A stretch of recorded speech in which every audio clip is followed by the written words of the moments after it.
আসসালামু আলাইকুম। শীতকালে কোয়েল পাখির বাচ্চার ব্রুডিং কিভাবে করবেন? আপনার ইনকিউবেটর মেশিনে যখন বাচ্চা ফুটবে, বাচ্চা ফুটার পর বাচ্চার গা একবারে শুষ্ক, ঝরঝরা, এক কথায় কোনো ভেজা থাকবে না। যখন বাচ্চার গা ঝরঝরা হবে, তখন ইনকিউবেটর মেশিন থেকে আপনি বাচ্চাগুলো আপনার ব্রুডার ঘরে নিয়ে যাবেন এবং ব্রুডার ঘরে বিছিয়ে দিবেন পেপার অথবা পাটের বস্তা। নিচে আপনি তুষ বা কাঠের গুঁড়ো ব্যবহার করতে পারেন। তার উপরে পাটের বস্তা বা সুতি কাপড় দিতে পারেন।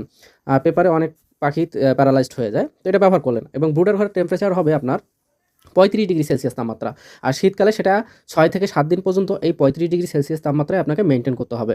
ব্রুডার ঘরের উচ্চতা ২ ফিট হবে এবং সুন্দরভাবে ব্রুডার ঘরটা ম্যানেজমেন্ট করতে হবে এবং বাচ্চাগুলো নামানোর পর আপনাকে দিতে হবে লাইসোভিট মিশ্রিত পানি। লাইসোভিট মিশ্রিত পানি দেওয়ার পর আধা ঘন্টা পর আপনি দিবেন হচ্ছে ব্রয়লার স্টার্টার ফিডটা বা সোনালী স্টার্টার ফিড গুঁড়ো করে খেতে দিবেন। দেন আপনার লাইসোভিট যখন দিছেন আরেকবেলা দিবেন রেনাসি। লাইসোভিট চলবে সকালে, রেনাসি চলবে বিকালে, অথবা বিকালে ব্রুডার ঘর সাজাইলে বিকালে দিছেন আপনি লাইসো